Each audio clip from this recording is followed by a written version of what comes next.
In this short tutorial video, let me show you how to remove song from Instagram post. So whenever you add in music to your Instagram post, you can see this is the option that's going to show you, and it's going to show you the music. Now if you want to remove this music from the post, you can just tap on this cross icon and that music will be removed. And you can again tap on add music and find the music that you want to add in, and just tap on the music and tap on the arrow on the top right, and the music will be added. But if you're trying to delete or remove songs from the post that you've posted, there is no way of doing that. Even if you tap on the three dots on the top right and then tap on edit, there is no way of removing the song from the post that you've already posted.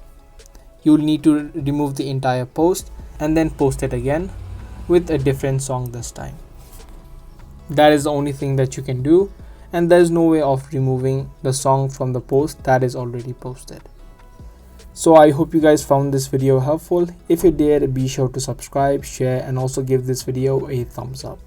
If you want more videos just like this, be sure to hit that notification bell so you get notified for more informative videos